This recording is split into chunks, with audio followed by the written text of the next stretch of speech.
Hello, this is Pamela, the Stampin' Pink Rose. I'm an independent Stampin' Up! Demonstrator, and I want to welcome you to our technique that's called a makeup technique.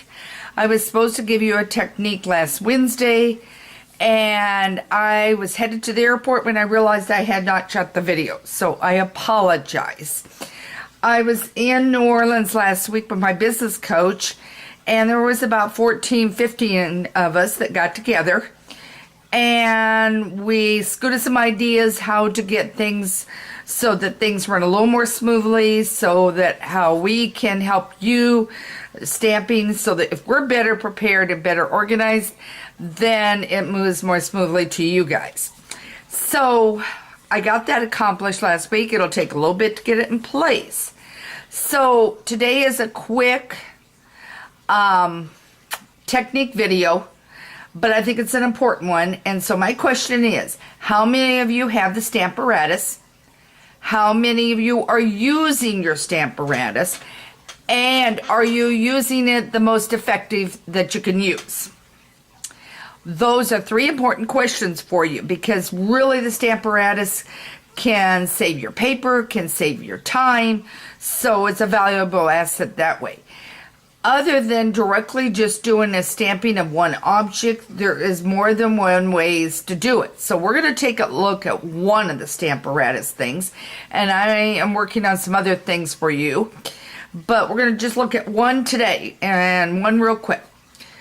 I have been wanting to get back and work on Climbing Orchid. So this week, that's one of my goals, is to get a card down with Climbing Orchid. So I thought that I would shoot you an idea that would make it a lot easier, particularly if you're doing multiple cards, would work out. So what I've done is I've got my Stamparatus. Now remember, if it is clear, you need the cushion in here.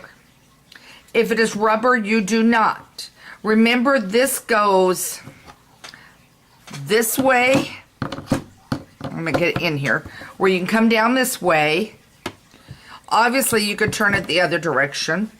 Also, if you're wanting to do a line of them, let's say candles or something, then, or words, you can move it down this way. We're gonna just use it straight up this way. Now what I have done is I have taken the stamps that the framelets to the stamps. Try that again. The framelets that go with the Climbing Orchid, and I have cut them out already. And I made what's called a template. This template will stay in my box. Now it doesn't necessarily have every single one of those in it, but I picked out certain ones I wanted to use. And so I wanted to show you how I do this.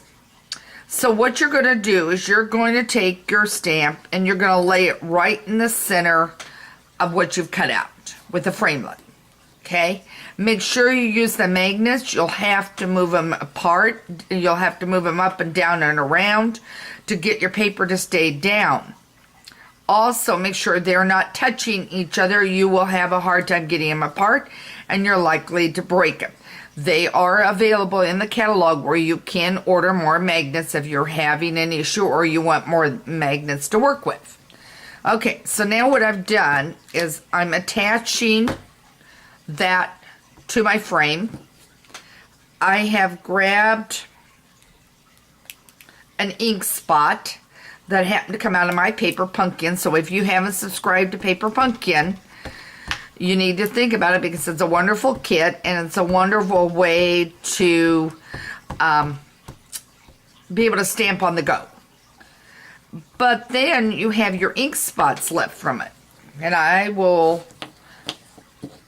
And what I've done is use my ink spot, and I grabbed a pink paper is what I did, so that the Blackberry Bliss shows up is what I wanted to do. Okay, now what I've done is stamp. Now look how smooth that is. Okay, let's take another one. This one goes up here, flip it over. Okay, grab it. Okay, bring it up. Ink.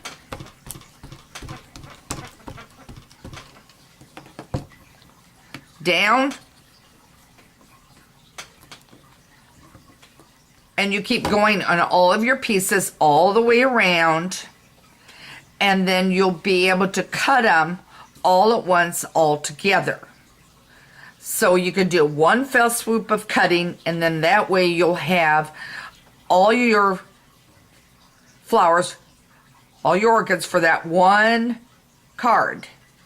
Now you could do this for a single too, or if you're wanting to center it, you could make a template, whether it be a heart or the owl that I was working on this morning. Ooh, do I have an owl for you this week? But anyway, so you could set it in the middle there and have it in the center and then use that as your template and be able to go back and forth. But we're going to be looking at, in the coming weeks, our Stamparatus and how effectively we're using our Stamparatus, and are we using it enough? And what are some good, easy ways to use it? So, this is Pamela, the Stampin' Pink Rose, with a quick video for today that's kind of a makeup video. Our next video will be on Wednesday for you, and we'll be back on track. So that'll be great. Shout out to everybody I met at the craft show this weekend too, because I enjoyed meeting everyone. So newsletter is going out on Tuesdays, so don't forget you need to be subscribed to the newsletter for Tuesdays.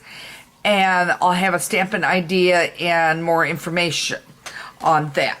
So for now, this is Pamela Stampin' Pink Rose, where Stampin' ideas are always in bloom. So make sure you got something blooming in your garden.